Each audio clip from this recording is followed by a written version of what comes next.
मसीह में आप सबको सलाम। आज की तिलावत ज़बूर 102। मुसीबत ज़दा की दुआ, जब वो अफसरदा दिल होकर खुदावंद के हुजूर अपना रोना रोता है। आए खुदावंद, मेरी दुआ सुन और मेरी फरियाद तेरे हुजूर पहुँचे। मेरी मुसीबत के दिन मुझसे रुपोश ना हो, अपना कान मेरी तरफ झुका। जिस दिन मैं फरियाद करूँ मुझे जल्द जवाब दे, क्योंकि मेरे दिन धुएं की तरह उड़े जाते हैं और मेरी हड्डियाँ ईंधन की तरह जल गईं। मेरा दिल घास की तरह झुलस कर सूख गया, क्योंकि मैं अपनी रोटी खाना भूल जाता हूँ। कराहते कराहते मेरी हड्डियाँ मेरे गोश्त से जा लगीं। मैं जंगली हवासिल की मानिंद हूँ, मैं वीराने का उल्लू बन गया। मैं बेख्वाब और उस गौरे की मानिंद हो गया हूँ जो छत पर अकेला हो। मेरे दुश्मन मुझे दिन भर मलामत करते हैं, मेरे मुखालिफ दीवाना होकर मुझ पर लानत करते हैं, क्योंकि मैंने रोटी की तरह राख खाई और आंसू मिलाकर पानी पिया। ये तेरे गज़ब और कहर के सबब से है, क्योंकि तूने मुझे उठाया और फिर पटक दिया। मेरे दिन ढलने वाले साया की मानिंद हैं और मैं घास की तरह मुरझा गया हूँ। लेकिन तू ऐ खुदावंद अबद तक रहेगा और तेरी यादगार पुश्त दर पुश्त रहेगी। तू उठेगा और सयून पर रहम करेगा, क्योंकि उस पर तरस खाने का वक्त है।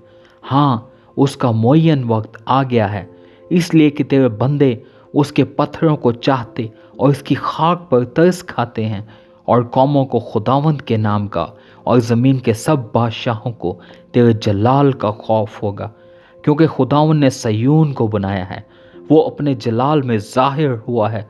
उसने बेकसों की दुआ पर तवज्जो की और उनकी दुआ को हकीर ना जाना। ये आइंदा पुश्त के लिए लिखा जाएगा और एक कौम पैदा होगी जो खुदावंद की सताइश करेगी, क्योंकि उसने अपने मक़दिस की बुलंदी पर से निगाह की। खुदावंद ने आसमान पर से ज़मीन पर नज़र की, ताकि असीर का कराहना सुने और मरने वालों को छुड़ा ले, ताकि लोग सयून में खुदावंद के नाम का इजहार और यरूशलेम में उसकी तारीफ़ करें।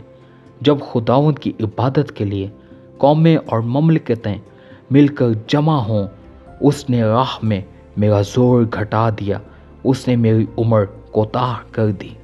मैंने कहा, ऐ मेरे खुदा, मुझे आधी उम्र में ना उठा। तेरे बरस पुश्त दर पुश्त हैं, तूने कदीम से ज़मीन की बुनियाद डाली। आसमान तेरे हाथ की सनत है, वो नेस्त हो जाएंगे पर तू बाकी रहेगा, बल्कि वो पोशाक की मानिंद पुराने हो जाएंगे। तू उनको लिबास की मानिंद बदलेगा और वो बदल जाएंगे, पर तू ला तब्दील है और तेरे बरस ला इंतहा होंगे। तेरे बंदों के फर्जंद बरकरार रहेंगे और उनकी नस्ल तेरे हुजूर कायम रहेगी। आमीन।